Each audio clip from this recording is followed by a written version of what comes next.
Everyone's so serious. I know.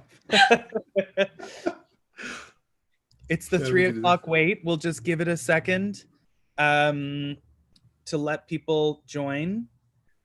And I'm very happy to be back. It's my favorite part of the week, these conversations that we have. And I know that many at home who are watching this share the same sentiment. It's very true.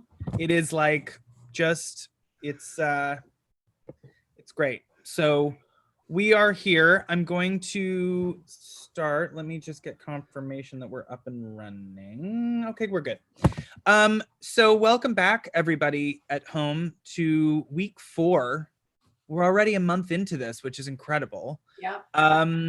We're obviously joined by Dr. Tracy Baird, Dr. Paul Garrow, and today we have a third doctor in our mix, Dr. Shawn Robertson, who's going to join us. He's our guest this week. Welcome, Dr. Shawn Robertson. I'm just going to say your name, Dr. Shawn Robertson. As someone who does not have a doctorate, nor will I ever come close to one, I just feel like you are all due for your doctor titles, so I will say it as much as I possibly can. Well, when the world gets back to normal, we can go back to using it to get taxis and Uber, lickety-split. Exactly. Thanks a lot, Dan. So, welcome. If you want to just tell a little about, talk to the people at home about yourself and what you do and why you're here, and we'll get this started. Sure thing. Hi, everyone. My name is Shawn Robertson, and I'm an associate professor at the Faculty of Native Studies at the University of Alberta. I am a non-Indigenous settler scholar. I spent most of my life in Vancouver on unceded Coast Salish territory. And for the past 8 years, I've been here in Edmonton. My research has been with First Nations communities in southern BC. I do kind of qualitative research. And more recently, for the past 8 years, I've been fortunate enough to be working with 2 communities in the Kitikmeot region of Nunavut, Uksuktuk, otherwise known as Johaven, and Kugaruk, otherwise known as Kugaruk, used to be Pelly Bay. My research is about Indigenous legal systems, and I look at those as something that involves reason and rationality, but also from a Native studies perspective, looking at the emotional side of the law. What is the role of emotions in legal thought and practice? Part of my research too involves not just interviews with people in rooms someplace, but also we've had some land camps related to the project that have been led by elders, and they've brought youth out on the land who've had the chance to learn about Inuit legal traditions, legal systems on the land, right out there in Nunavut. So thanks. Nice. Excellent. It's great to hear that. I love it. Yeah. And Tracy, we were having a conversation in terms of Shawn's involvement today, and you had some really kind of insightful words to say on our guest, on our lovely third doctor. Fourth Well, doctor. Here. Only just to say that, historically there has been Indigenous communities that are kind of taken advantage of by scholars, and we call them parachute scholars. They drop in, they get what they need, they extract, just like in oil and gas, they extract and they leave. And Shawn is the opposite of that. He's a part of the faculty, but he also has a real deep sense of what community is and Indigenous communities. And whenever anyone in the faculty mentions work up north, Shawn's name inevitably comes up. So we're really happy to have him as a guest here, because I think he's one of our amazing settler scholars that really has an idea about relationality that Paul always talks about, reciprocity, and definitely accountability. So we're looking forward to hearing his thoughts today. Mm-hmm. It's gonna be a very good discussion. I thought this lesson was, we'll get into it in a sec, but yes, it's so smudgy.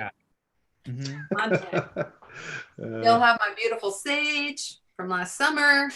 I've been giving it away a lot because I've been telling people, I have all this sage. Oh yes, It's now a famous sage. I will have you know that sage is now famous among a very lovely community of people on Sunday afternoons. Oh, I good. keep thinking I should send you a smudge kit, Dan, I would love Yeah, I should. along with the swag. Okay. Shh. Auntie.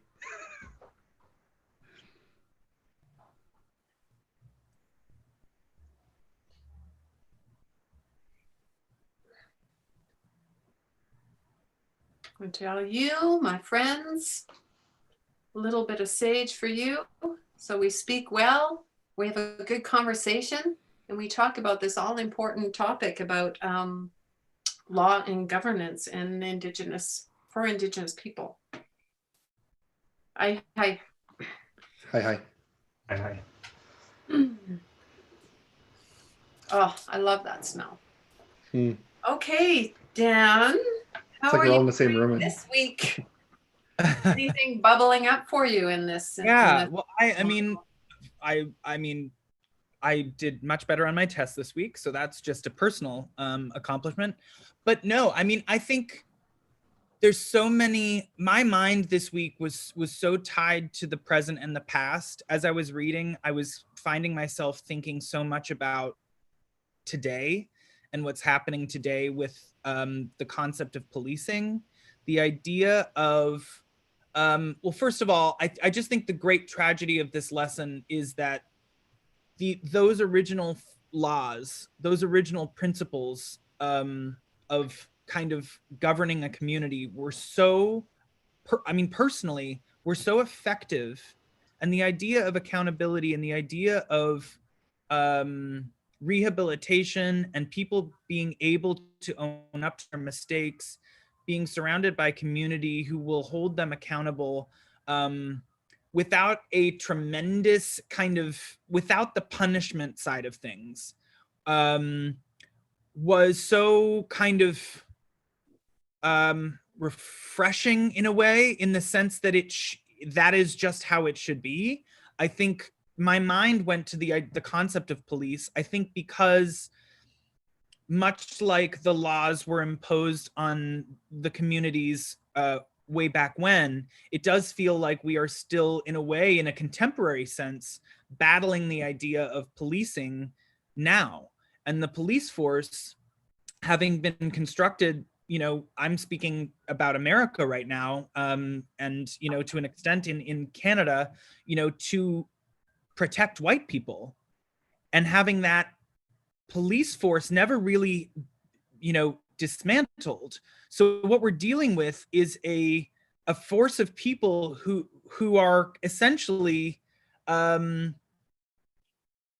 continuing in a very almost potentially subconscious way, but in America it's incredibly overt, the racism and the violence in the policing of Americans, and it's happening in Canada as well, the policing of Canadians, and this idea that this police force was originally established to protect white people and was never properly reconceptualized to accommodate the greater community, to accommodate the present day, to accommodate everybody.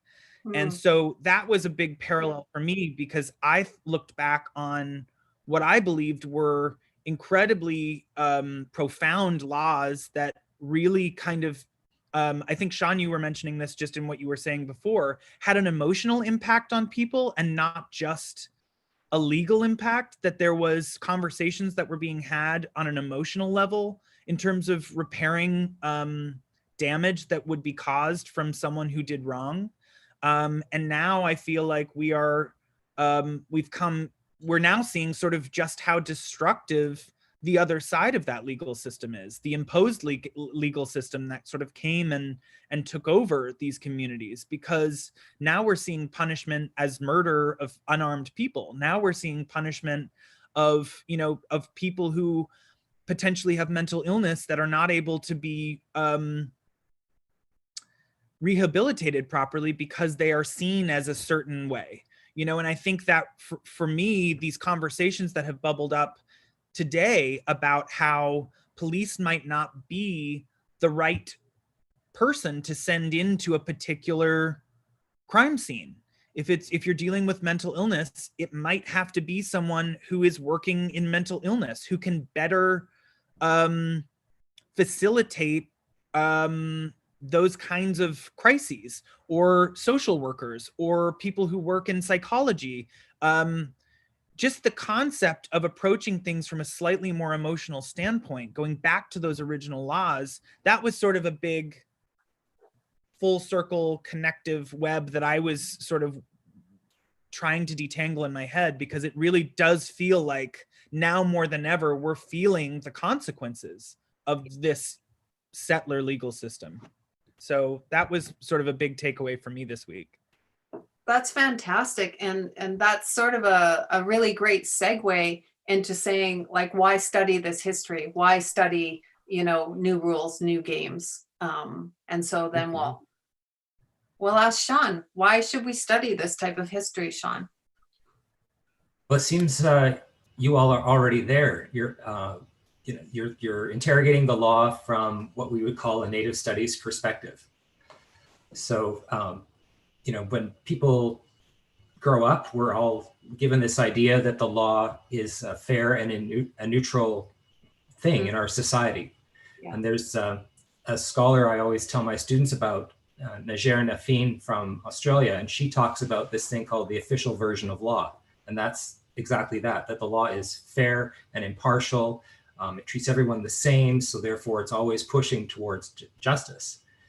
But there's all sorts of ways that we can look at the operation of the law or the formulation of the law.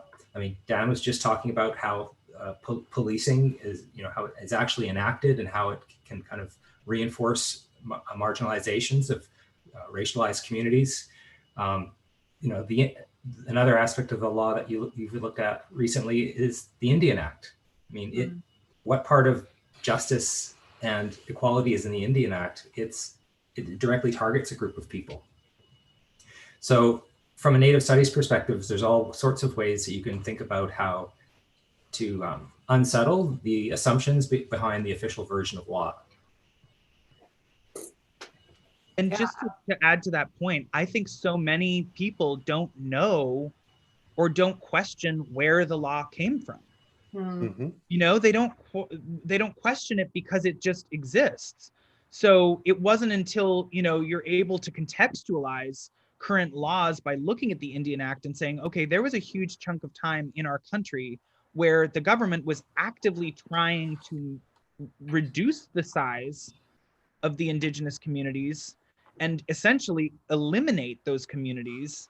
Mm-hmm. So all of these kind of the sediment of these laws are rooted in so many different motivations and motives that it's almost impossible to look at our current law system and not say, well, wait a minute, what was rectified in terms of those original intents versus where we are now, and how much of it is still based on, even if it's not explicit, an agenda that was to minimize people. So that is, I think, such an eye-opening realization that these laws that I think we're just kind of just indoctrinated into have histories that are not great. And you don't look back into those histories and look back into the origin of law, how are you ever supposed to find your way through it in terms of where you stand in relation to the laws? That's right. So, like, just to say that this is an opportunity for our students and us to critically to understand these institutions. Right, the rule of law isn't this like heavenly thing that came from heaven, right? It's like that's how we see these settler sort of like laws and impositions of law into our world. And the module before about treaty, same kind of idea that like these Western European ideas are absolute and like infallible, right? So it's really an important part or opportunity to critically engage that and reflect on how Indigenous people have a pluralism of laws and pluralism of engagement, right? So it's a really good opportunity to say, I recognize Indigenous sovereignty and pluralism, as well as critique this infallibility of Western perspectives and institutions. Mm-hmm. Absolutely. I think more along that lines, I mean, we think about how laws were set to govern and protect white settlers. Am I breaking up? That's what breaking up means in sign language. No, but it's also to protect white settler interests, right? We see these laws enacted, not in the Indian Act anymore, but just recently in Alberta, did we not have an act that fined any persons involved in a blockade as Indigenous people and allies were wanting to protect the water, not protest, but protect, you know, and now no one's allowed to be a part of a blockade or anything like that anymore without huge fines. And that was most recent. Nice little legislation to slide in under there. You bet. And just to speak to that, like Indian Affairs historically was merged with the Department of Interior, right? So Indigenous peoples were about getting them out of the way and getting to the land and to extract and create an economy for, you know, regular Canadians, right? So it's really telling when you look at history and you start to see the imposition on how the government wanted to govern Indigenous people, right? So it's so telling. Okay, so we had a lot of questions, and again, I have to say thank you. Hi to everyone that puts in questions. We can't read them all, and some of them are a little out there, so we'll save that maybe for a blooper reel. I'm not sure. But our first one is from Andrea, and she's asking about band council systems and self-government. Are new self-governance agreements that are being developed by some First Nations and Indigenous political territorial organizations based on traditional systems of governance with hereditary leaders, or do they maintain band council systems imposed through colonialism? So as we all know from the last module, we understand that the Indian Act and Indian Affairs impose a certain band council system on First Nations reserves. But we also have to recognize that there's diversities across our nation, and some of them are really regionally specific. There's different solutions for different groups, and some of the groups are restricted by the Indian Act or restricted by other things. So we know that there's an imposition of the Indian Act forcing Western ideologies of governance onto nations who already had their governing systems in place. So we can't say definitively that all nations are doing this or all nations are not doing that. So we have a diversity of that kind of thing. And so Paul, you want to mention something about Adam's work? Yeah, because I feel like sometimes when we talk about indigeneity, we often think of it in terms of like this imposed like legal construct of indigeneity in Canada, Aboriginal, First Nations, Métis, and Inuit, FNMI, and we fought for those rights in Section 35, but that always irons out the sort of the pluralism of Indigenous, you know, peoples, nations, and peoples, right? So I want to bring up this idea of governance that law. Shawn talks about this, and Shawn can talk about it too, is that law informs governance, right? So laws are like, what are Indigenous laws, right? Like that there's this collectivity based on kinship and engagement. We lost Dr. Dan. Dr. Dan's gone. Dr. Dan. He'll be back. He always comes back. He'll miss my Métis, introduction here.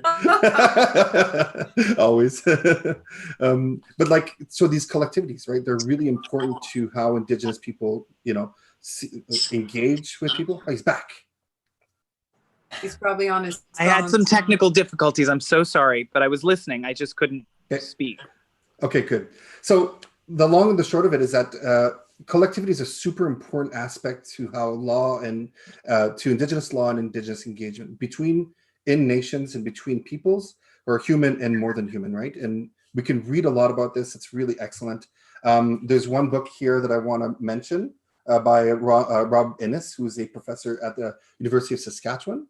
Really amazing book on Cree law, on our elder brother, who in module 1 Tracy talks about, which is really amazing. So it's about like It's called Elder Brother and the Law of the People. Because Adam's speaking about that in terms of Métis law and like how buffalo hunting law back in the day where Métis were engaging a lot in buffalo hunt, is that there's a kinship framework and that brings people together, and that Indigenous collectivities like the Métis will sort of like we organize ourselves in that way to create order in that space of the buffalo hunt, which are huge brigades that would go down in all areas of the prairies to hunt together, right? But it's built on women's roles. It's built on women's like governance roles, on structure and order, but in kinship, right? So it's like Adam Gaudry speaks about this in an article, which I'll link to it too, that speaks to say that like we can't impose these sort of like patriarchal and like sort of Western understandings of how Indigenous people should govern themselves, because it gets away from good relations and it gets away from the sovereignty of collectivities, right? So when we talk about indigeneity, Indigenous governance and law, we can't just focus on how the Indian Act imposes things. It's part of how Indigenous peoples, FNMI, are trying to negotiate this. But what we should really do is focus on how each nation governs itself, from these small collectivities, right, to bigger ones, right? And what's good about the Elder Brother and Adam's work is that we talk about how kinship informs multi-nation relations in the prairies especially, and how that there was always mixing all the time, right? But that in Canada, the US, in white society, we want to impose racialized exclusivities, right? Mm-hmm. Whereas like that isn't the order in which we want to govern ourselves, based on race and language and religion and things like that. There's relationality is really the central ethos of this, and we can get into that later, but like it's an important aspect to understand and to appreciate as non-Indigenous people the complexities and pluralism of Indigenous nations, and how we each govern ourselves, and how we look to each other when we're in proximity to each other, to be in the land and share, and sometimes fight, but like engage each other, right? So mm-hmm. So it's like it's a really important book to read, and an important thing to engage, to decolonize the way we see law and governance. Awesome, Paul. Yeah. Right. John, what are you thinking? Mm-hmm. I should have interrupted you in the middle, Paul, because I could have made a more elegant segue. But going back to Andrea's question, thinking about Indigenous laws and governance, I guess the first way to begin would be to remind ourselves that Indigenous laws and governance never went away. So the Indian Act happened, but that didn't mean that it cleared all of that knowledge off the map. So when we are, she's very right to be asking about, under the Indian Act or under the comprehensive land claims, what is the place of Indigenous law and governance? So there's a couple of examples that now tie back into Paul's comments. So there's different ways that Indigenous peoples under these modern treaties, the comprehensive land claims, have pursued self-determination. So for example, the Niska have gone along with an essentially a municipal model of governance on their territory. And that could be contrasted to Inuit, who with the founding of Nunavut, have more or less pursued a territorial model of self-determination. So there's these kind of models that are familiar to regular political scientist thinkers, but maybe those who read about Indigenous ideas also take note of the fact that both for the Niska and for the Inuit, there's ways that Indigenous knowledge, law, and governance practices appear.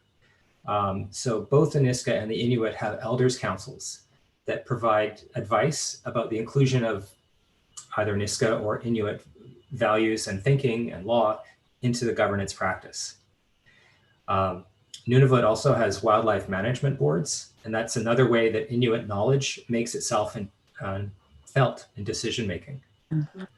So on the one hand, while both of these Indigenous peoples have moved out or are starting to different degrees moved out of the Indian Act, taken on new models of governance, but within those models of governance found ways to reflect their values, knowledge, and laws.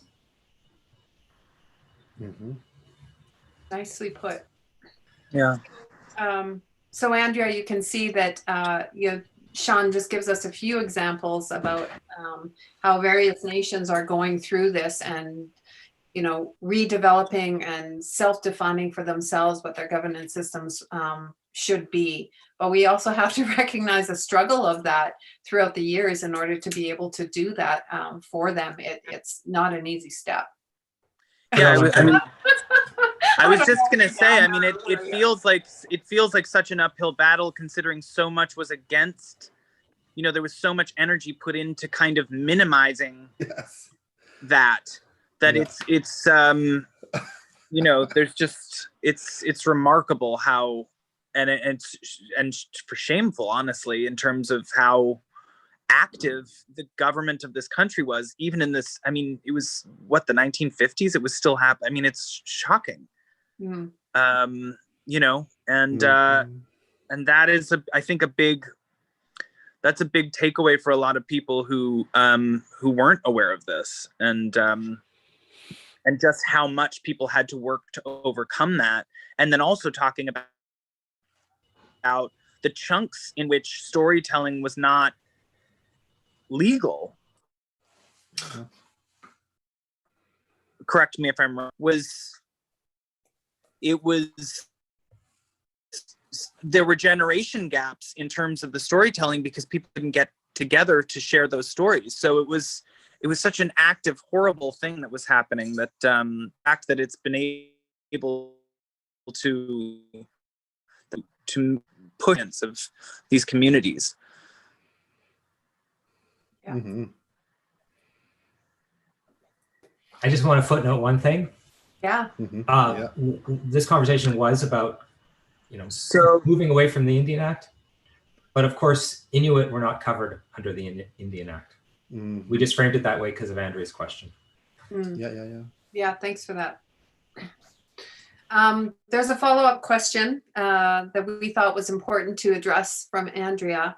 And she said, one claim you often hear by Canadians that are resistant to truth and reconciliation is that First Nations people with Indian status are dependent on government handouts.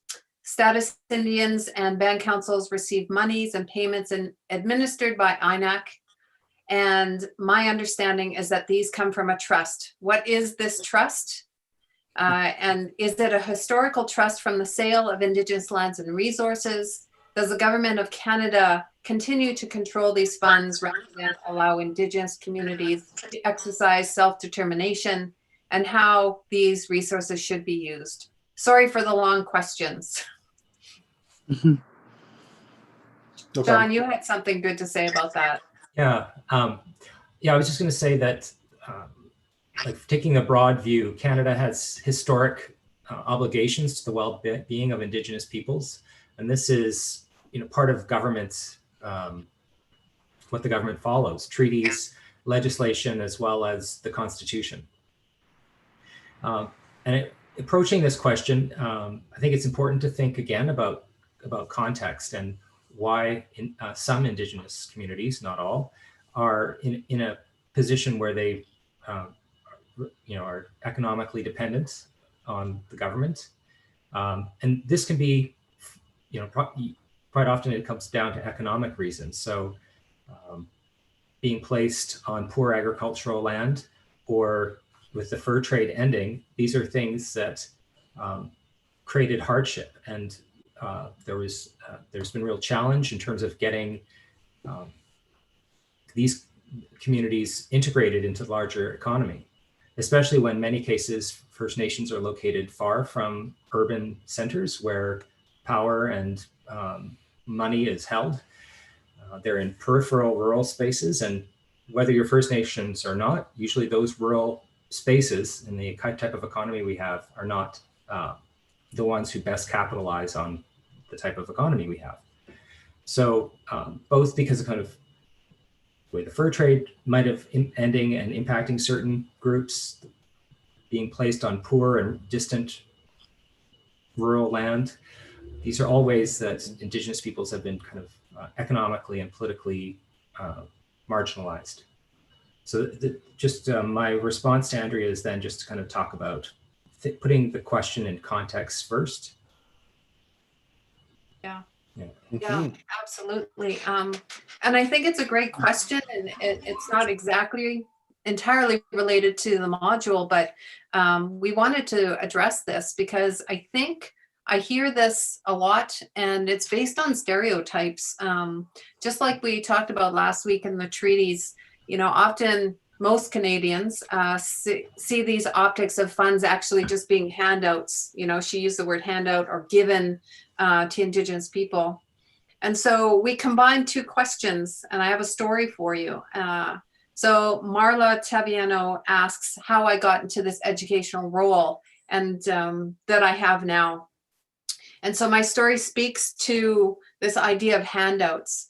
So I was in a small town in BC and hadn't yet got my formal education yet. And I was a Aboriginal education coordinator.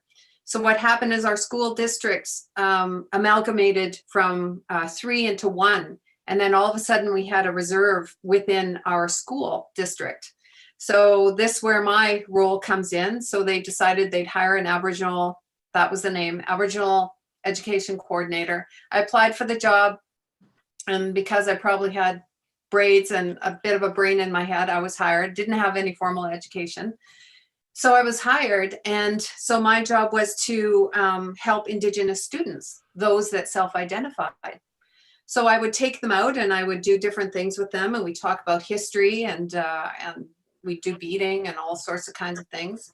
And then Gordon Campbell, who was the premier at the time, decided to have these huge education cuts in BC, and we had all these teaching assistants being laid off.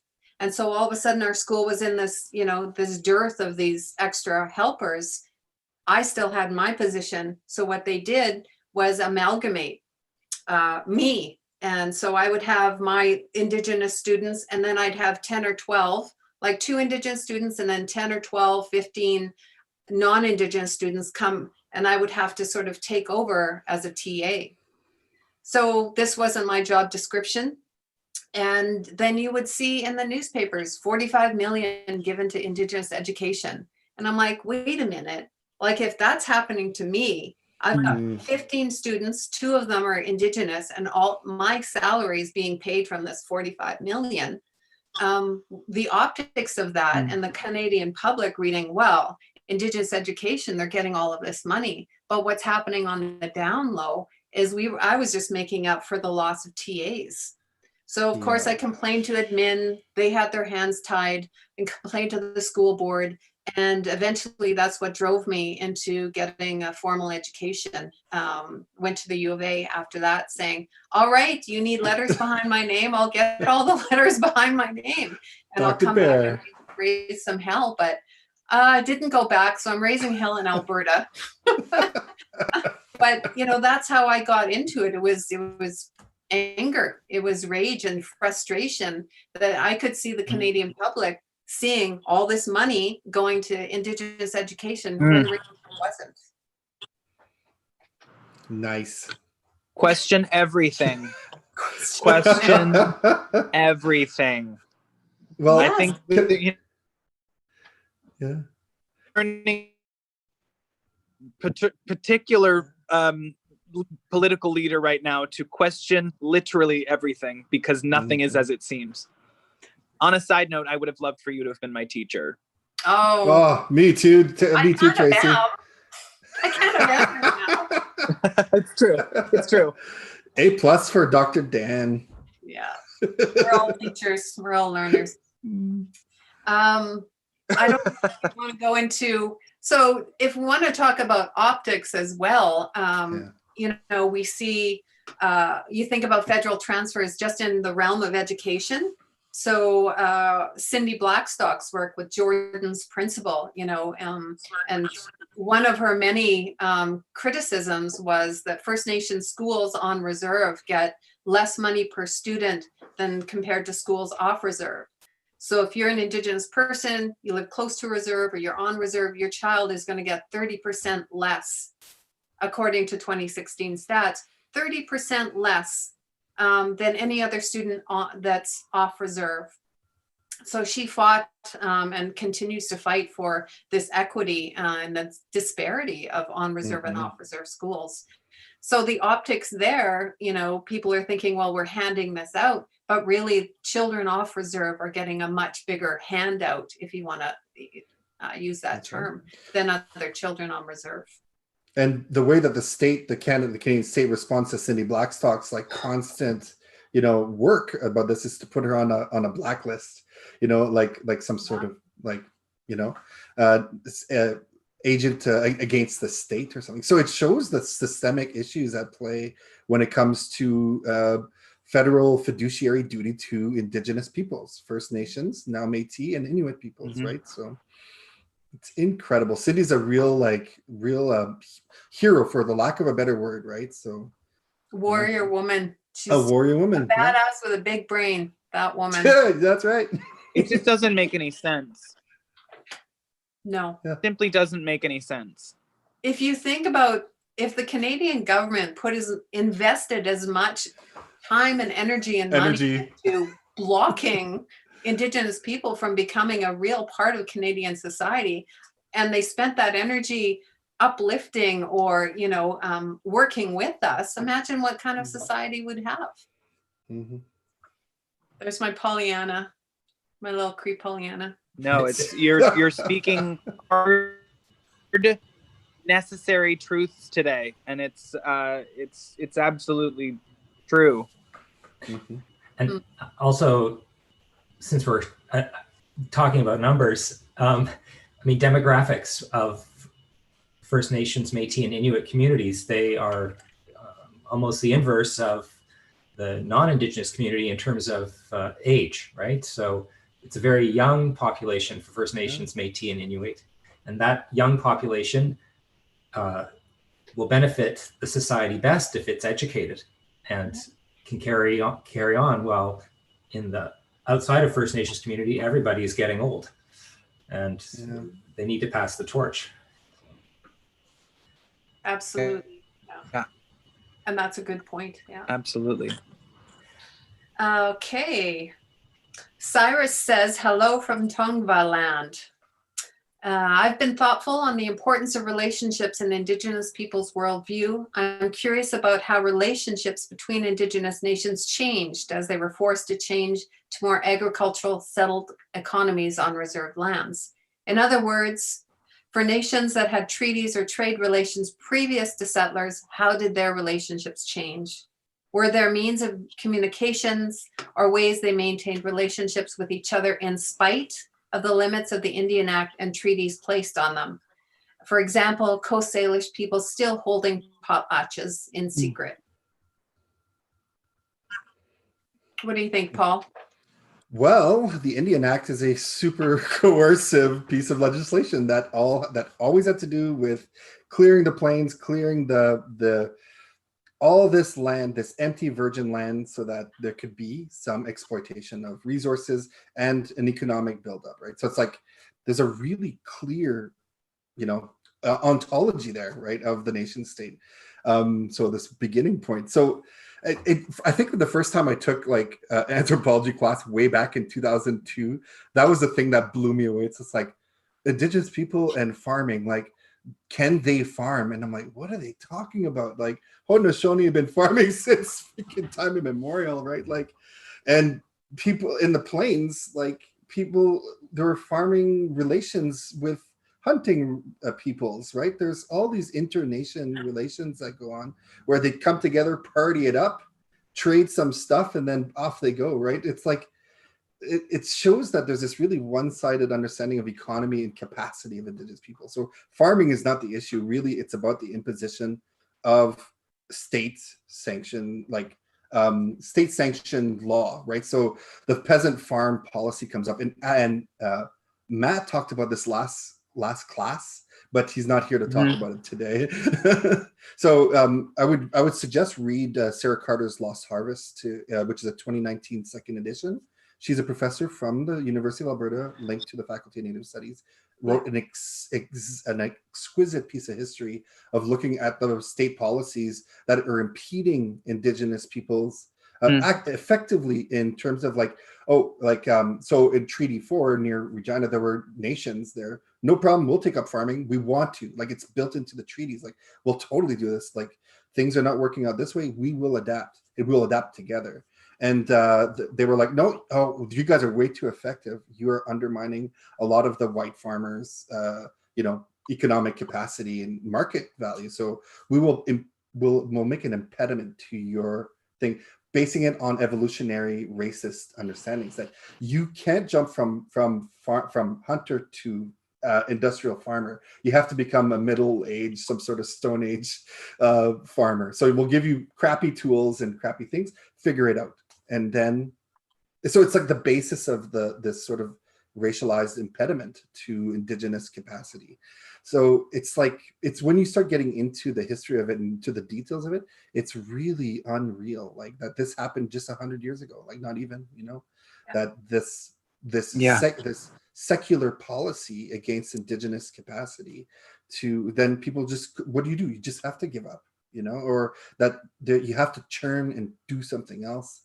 Like, so, so it's not a farming issue. It's really a state policy issue. So that's my thing, Tracy. That's a good thing. That's good thought, Paul. Absolutely.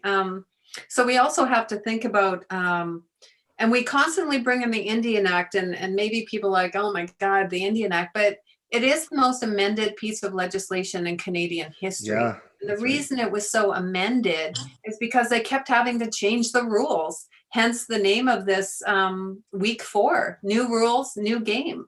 It was constant amending because Indigenous people, like Paul said, some of them were really successful farmers, and then the white farmers would complain, and I'm like, okay, well, now Indians can only sell to Indians. And so it was amended again. Indigenous people also, there was a pass system, right? We don't want you leaving the reserve on and off and selling your goods or doing the things that you're doing. So now we have a pass system. And my grandma had a pass where she could leave the reserve. You had to get signed from the Indian agent. Why are you leaving the reserve? What are you doing? And when are you going to be back? She had that. And so if you think about how kinship worked, how relationality worked, you're stuck on this little crappy piece of land for the most part. We weren't given the lush, pieces of land. What are you supposed to do? What can you do? I mean, they were doing the best with what they had at the time, and still blockades, their own blockades were put in place, right? Right. Feel like I'm being really tough today. Oh, geez. It's because it's these new rules keep coming. Listen, like, what the hell? The subject matter calls for it, so I'm here for it in a big way, and so is everybody at home. I mean, I think it's absolutely despicable. So, I think we'll have follow-up conversations, obviously, like down the line. I think too, in terms of like what's to be done, how can we move, like in terms of really kind of addressing these in more specific, sort of isolated conversations. But it requires, I think it requires some hard truths. So. But there's a thing too that I need to add is that like Indigenous collectivities are extremely powerful, right? Period. And I think like the Canadian state and its management of its citizens want to have some sort of like access overall to resources that are underneath everyone's houses and stuff, but like that these collectivities were not going to compete with the authority of the state, right? So when Cree are being like collectively powerful, try to fragment that power, right? That's the Indian Act, right? The Métis, the same thing, right? So it's like they were left out of treaty processes. They were, subjugated to script, like dispossession of land, all these different aspects. But the collectivities constantly reasserted themselves. Just like Shawn said, that Indigenous people didn't stop being collective or trying. They were always being forced against this normativity and structural racism that always tried to dismantle those collectivities. Like the Métis were like use their buffalo hunting brigade actions and ways of doing to continue to do labor on the prairies into the 1950s through the dark period of our nation, right? And Adam Gaudry talks about that in the article. So does Rob talk about the Iron Alliance and like all these things, that these ways that Indigenous peoples came together as nations and across each other, right? So that's the law that's super dangerous to the sovereignty of the Canadian state. So then we try to understand, well, why is there so many issues with the law, with justice, injustice, with policing, with all these things? It's because it's seen as unnatural to that sovereignty. So it's like, that's where we have to decolonize, right? Mm-hmm. Nice, Paul. Well said. Good book. Read it. Everyone read this one. I know. We're gonna put these titles down for the next reading list. Yeah, absolutely. Email him. I just wanted to say too that, you know, I think it is of course a very serious topic, and everyone we've, you know, have our minds focused on it, and it does seem like we're being it's just a very, very good conversation to have. But I think it's also important to point to the positive aspects of law, and not just paint this as a bunch of problems that the four of us are talking about. So there, even though it hasn't been, you know, been a miracle and changed everything, when the course moves on to talk about Aboriginal rights, I mean, that didn't happen because the state wanted to give Indigenous people Aboriginal rights. It's because people who are going through the hardships that you all are describing, connected to the Indian Act and other injustices, nevertheless somehow dug deep and learned about the law and pushed the government to do something it didn't want to do.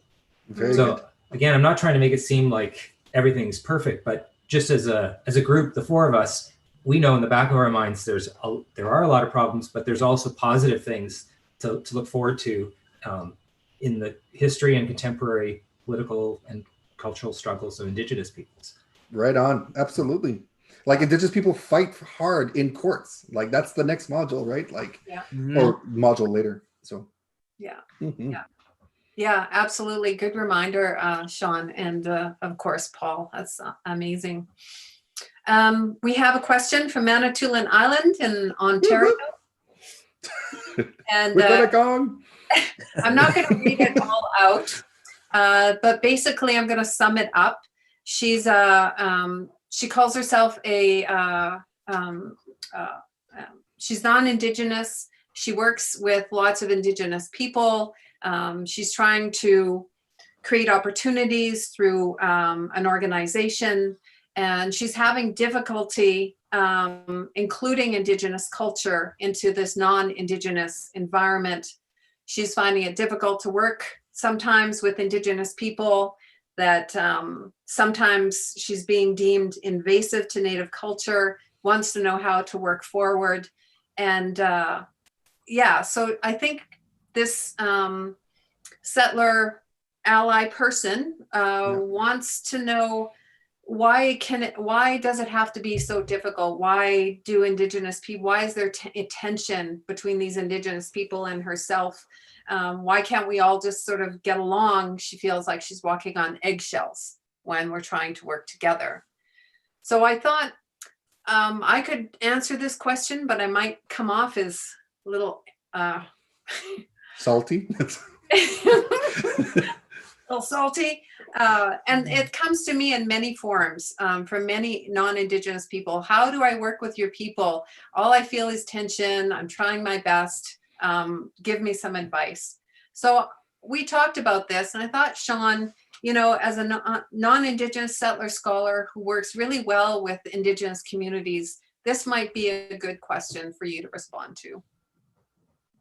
Yes, thank you, Tracy. A good question, but a difficult one. I've, of course, felt tension in the community-based research that I do as well. And so I guess in my answer here, or my way of responding to this is based on my own experience, but also what scholars write about when they try to find ways to explain and better equip researchers going out into communities again, what the larger context is. So when I was reading this question, there was a lot of kind of positive things. So as you mentioned, this person is building a community organization, and she, by taking the MOOC, is someone who's obviously trying to educate herself. And in her organization, it's promoting the entrepreneurial interests of both Indigenous and non-Indigenous women. And she's gone so far as to ask for input in a number of ways from Indigenous women in her community. So all of this seems positive to me, but nevertheless, she's feeling there's a tension. And so I thought it would, I thought to kind of reflect on both the aspect of her educating herself and her including Indigenous women as maybe a place to start. So I think one reason for the tension is that Indigenous people, when dealing with non-Indigenous people, often find themselves in a position where they have to share and explain their position, the political and legal history that we've been talking about, so that in many cases non-Indigenous people expect to get educated by Indigenous people, and Indigenous people don't really get very much out of that exercise, because what's being shared toward them, they already know about settler society. So it's just about Indigenous people, again, having to do the work of conveying the information. So I think this woman, this person is doing a good job of trying to educate herself, but maybe the women she's working with are used to this larger pattern, and they're not 100% certain that this woman will continue to take responsibility. Maybe they don't know her well enough. Another issue is, going back to community-based research.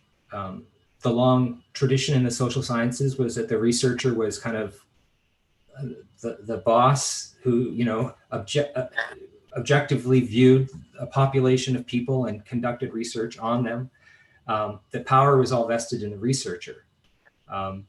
For research today, it's more about, sharing the direction of the research, including community in all phases of the research, from the conception of what's going to be studied all the way to where the thing will get published.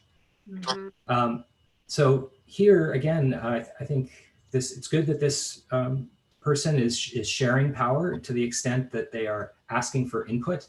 But again, I think the larger context may lead these Indigenous women to be hesitant and leery about how sincere she is about sharing power over the long term. So I think there's these kind of subtle concerns about maybe other experiences with other people, those historical patterns. And then overarching that is the, economic and political marginalization of Indigenous people as a kind of meta context that this, well-meaning person is operating in. And so I think all of those come together to contribute to tension. And, based on this one question, it sounds like the person should continue to do the things they're doing. And tension doesn't mean that you back away. It means that you continue to engage and continue to learn and continue to ask for direction about when you're working with another community. Yeah, good. Yeah. I think that. Go ahead. No, Tracy, go. No, I was just saying there's a line that I draw through this conversation that connects to the conversation that was had this lesson in terms of heritage and finding out, the discussion about people finding out that they have, genetic relations to Indigenous communities and feeling entitled to just claim that, when in actuality, there is so much more to being a part of the community than just having in your system. And that I thought was a really illuminating part of this lesson, because I think, even in terms of TV shows like Who Do You Think You Are, and 23andMe and all of these kind of there's a kind of fun adventure to finding out where you came from. And I thought it was so necessary for that to be reinstated, or restated rather, that like if you find out that you have a relation to Indigenous communities, it's not like a 23andMe, suddenly you can run around town saying this is who you are. There's so much more to being part of that community. And I think the general awareness, and that's a big part of, I think, what we're all learning through these lessons is the awareness. And I think that goes back to this question of, as well, in terms of just, you can't get your feelings hurt by the fact that you have a lot of work to do. So that sort of just triggered that part of the lesson for, I thought was just such a, I don't think a lot of people knew that. I think people just, might find out their heritage through a blood test and suddenly feel like they can claim ownership over that. So that was a really kind of necessary part of the lesson, I think, for a lot, for me, and for, I'm sure, a lot of people at home who had questions in terms of, well, how do you, if you find out that you are by blood connected to certain communities, how do you go be above and beyond that, considering you're just finding this out, to identify as that, if you are going to identify. So yeah, anyway. No, I think you're absolutely right. And there is, I know in working even, as an Indigenous scholar, and you go into Indigenous communities, there's a huge amount of humility that you have to bring to that position. In academia, we're expected to tout, all of our degrees, all of, everything, our CVs, awards, things like that. But when you work in Indigenous communities, that's not your lead. That's not what you lead with. I'm not Dr. Tracy Bear ever. And I know, there's people that, yes, you've got this doctorate, but when we sit in a circle and we talk, we are all supposed to be on the same level. And one of the Cree teachings is about humility. And so you see these amazing elders who have been working with community and dedicate their whole lives to understanding ceremony and the plants and people. And they have, you equivalent them to like 4 PhDs in the knowledge base that they have, but they're so incredibly humble. They don't say all of that in the circle. They come to that circle. I'm just a human like you. We're all just learning, and, I've heard elders say, I know nothing. And I'm like, that is the ultimate humility to come with. And so when you're coming into a circle, there are airs that we have been taught, I've been taught to have in certain circles, but in Indigenous circles and communities, you don't put that on. At least I don't. And that's what I've been taught. I work on humility a lot. So it's a big one. And coming with your belly exposed, your vulnerabilities, that's what people can respect, because you're coming into awkwardness. And like Shawn says, you don't back away from that uncomfortability, because that's where the learning really happens. Definitely. And learn to laugh, just like learn to have fun and like visit, make time to visit. Like these are super important elements of like engagement and humility, right? Whenever people ask me about my PhD, it's like, yeah, it's a pothole digger. It's so easy, like, and it's just like, yeah, of course it is. That's so meaningless, right? So yeah, for sure. Big okay, good question. This is Mikhail, and they've been listening to the Media Indigena podcast, which is awesome. And Paul mentioned that last discussion. Yeah. Since this week was about treaties, I was listening to an old episode in which they discussed more recent treaties. Oh, what's this? Yeah. Okay, we're going back to treaties a little bit because we thought this was important. Specifically, how Canada decided to forgive loans that were taken out by First Nations in order to participate in the treaty process. They were discussing how First Nations had to take out loans to participate, and wondering if there's evidence in earlier treaties or if it's a more recent occurrence with the growth of a legal system. In earlier treaties, were there any blockades or parts of the system that prevented some groups from participating in the treaty process in the first place?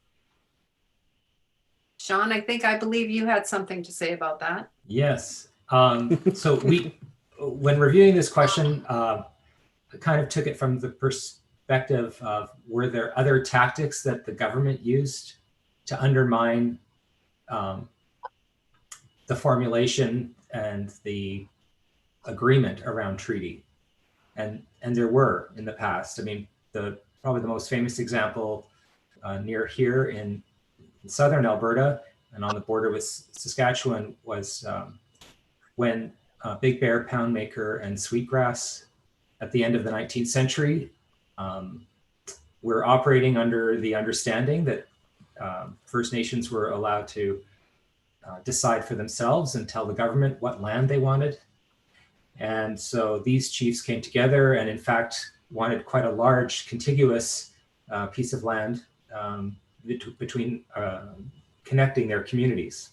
Mm-hmm. And the government didn't like this idea at the time. It seemed like there was perhaps the basis for a very strong territorialization of Indigenous power. And so at that time, rations were withheld from those who were adhering to that land as a place to form their reserve. So the government actually, withheld food from people, thereby frustrating the treaty process. So that's kind of part A, how I thought to answer this one. And then part B was looking back over the mountains to BC, where for the most part, there have not been very many treaties, but there's been a very long treaty process. And for quite some time, bands and nations had to hire and pay for lawyers themselves or take out loans to pay for those. So while they're dealing with the federal government, they're being put into debt. More recently, though, the Canadian and BC government has changed the policy. And so they now, moving forward, are paying bands for their treaty-based legal fees and also paying out older treaties that were, paying out loans for older treaties that were, loans that were made in negotiating treaties in the more recent past. Mm-hmm. Mm-hmm.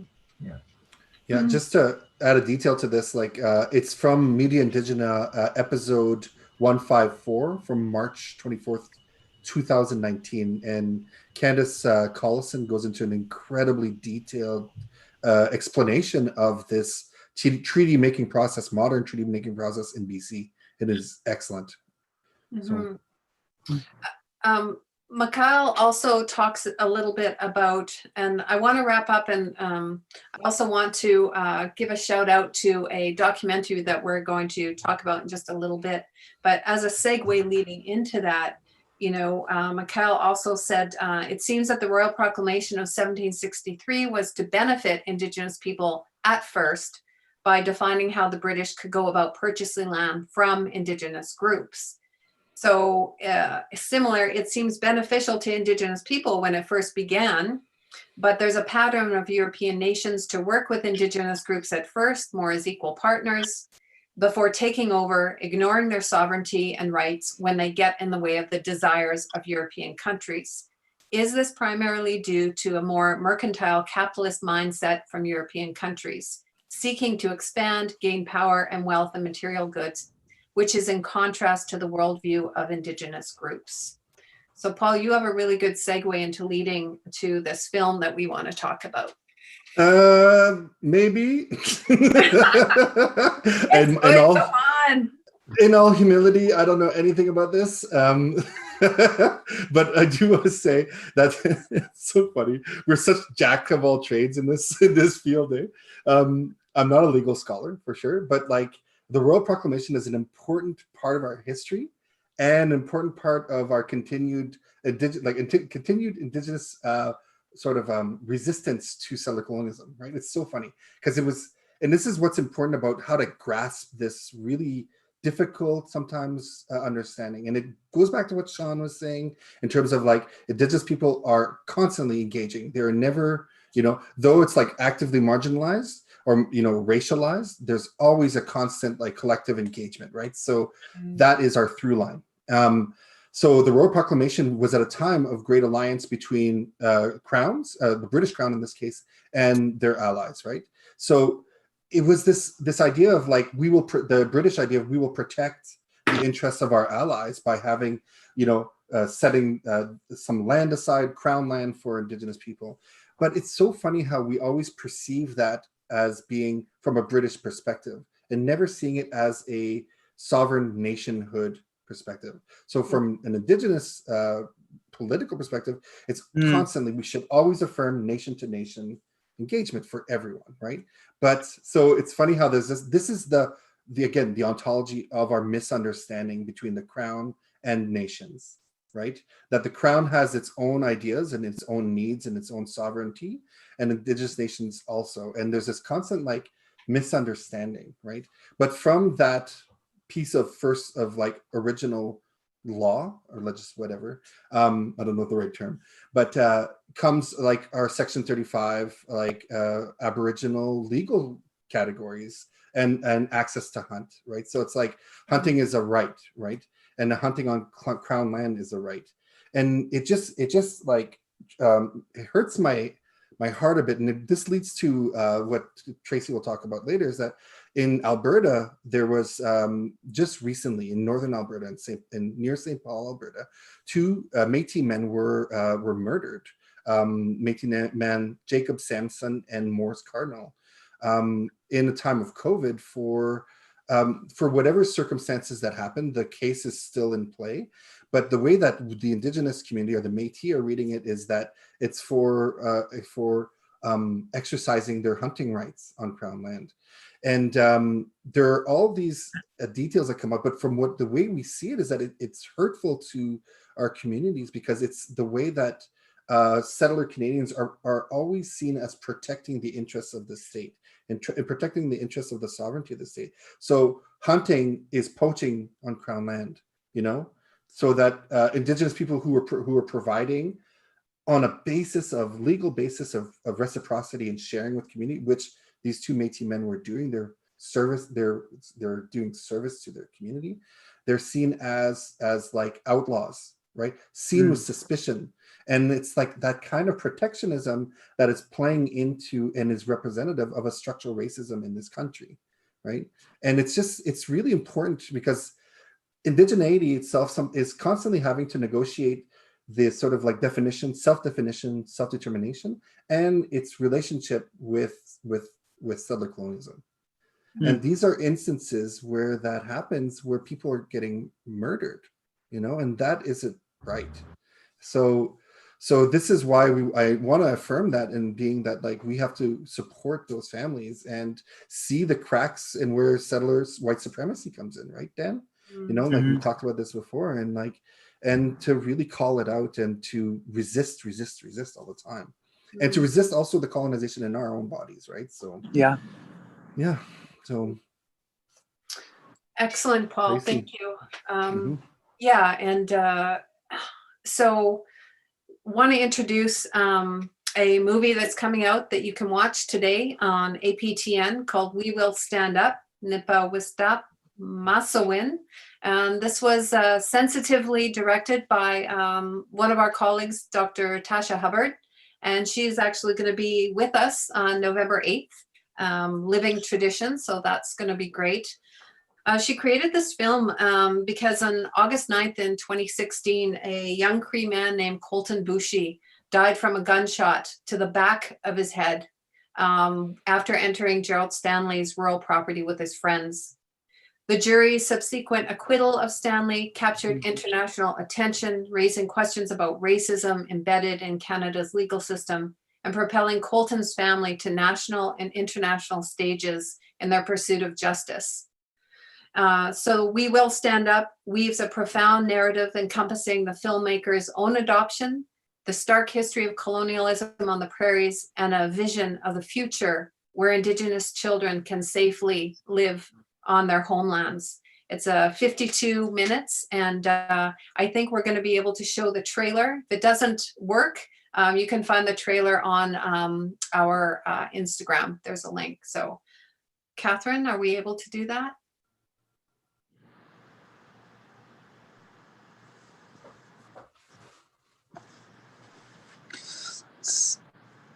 Pulling it up now. Okay, thank you.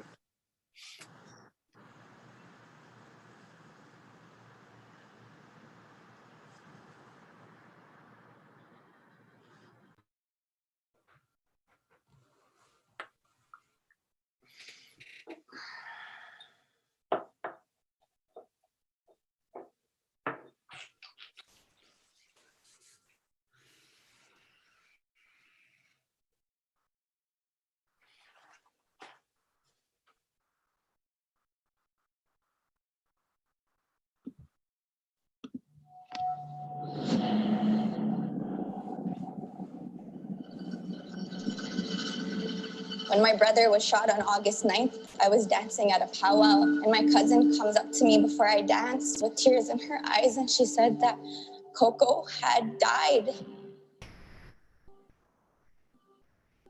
No remorse in this man's eyes or his family's for a lost baby. Is there any Native people in that jury? No? Oh. This verdict, it sends the message that it's open season on Indigenous people, but it's not. It's not. We will not stop our pursuit for justice. We will stand here and honor my late brother, my family member, my friend, Colton Bushy. This racism needs to stop. We respect human life. We talk about unity, we talk about reconciliation. What are you going to do?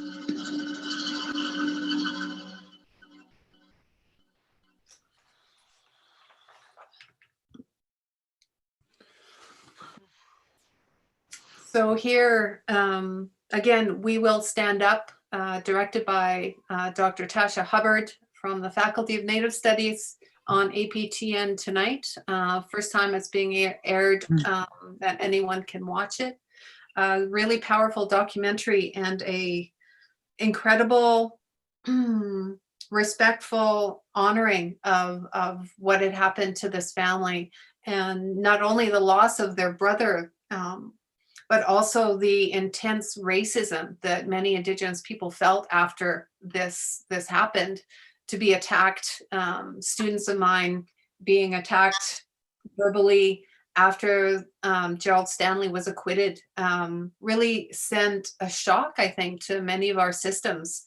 Being on transit and feeling unsafe, even me, and I'm wondering how other Indigenous students and younger Indigenous people, any Indigenous person felt around that time. So it was a huge tragedy in many instances. And I say this often because I want to be a proud Canadian citizen.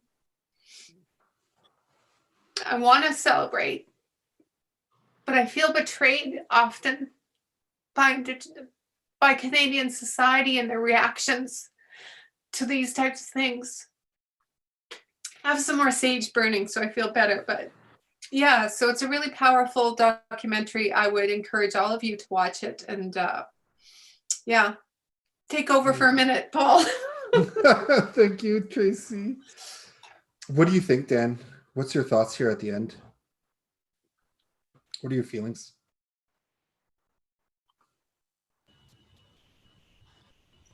You know, it goes back to, for me, it goes back to the beginning of the lesson, which was a fundamental system of laws that seemed to really honor and respect process and people and community. And it feels like this is just another example of when we are all separated from each other, you do end up, you're not able to feel because people are separated, separated by cultures, separated by, class, separated by finance. I mean, it has this whole new set of laws, and the priority of things has separated us to a point where, injustices like this are happening right under our nose, and so many Canadians don't even know that they're happening. And I think that's what I say this week after week in terms of my gratitude for this course and getting to talk with you every week in terms of continuing to open our eyes to what's going on, because I don't think mainstream media is promoting these kinds of things the way that they should. And as a result, the country rallying behind justice, you don't get that kind of engagement because these kinds of things are not, even in terms of this documentary, making sure that it's being seen and by as many people as we can possibly get it seen by.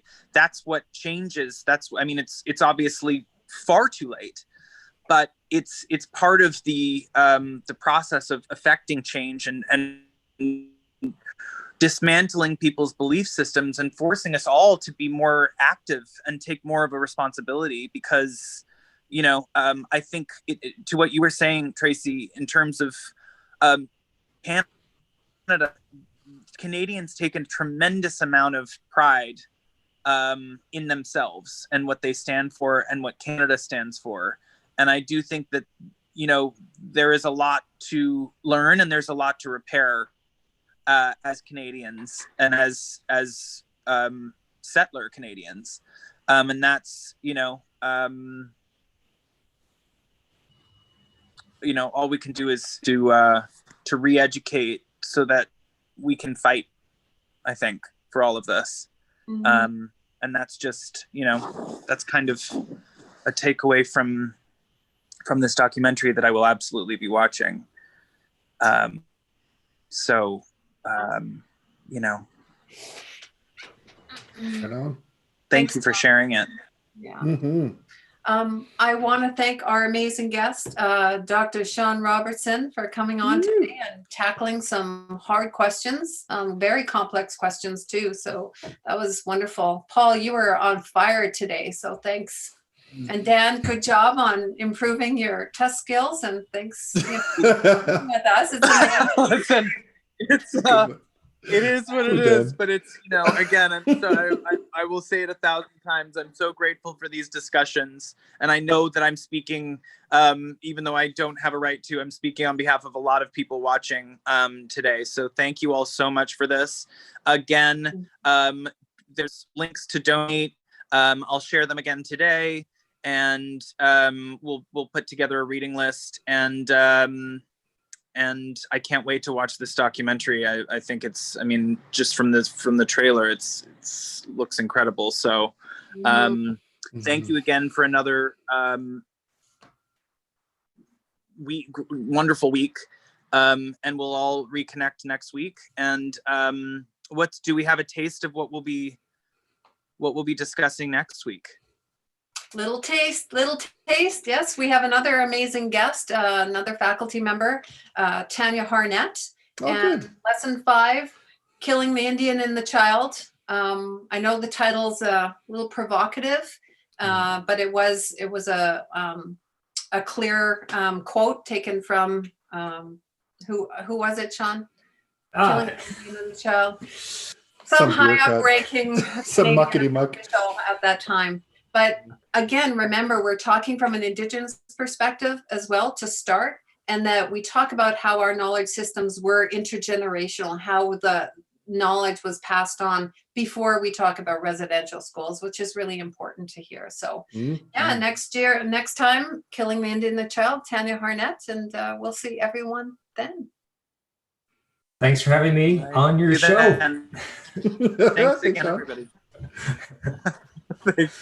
Thanks, Dan. Have a great week, everybody. See you next. Bye, Dan. Bye, Dr. Dan. Thank you. Bye, Dan. Bye.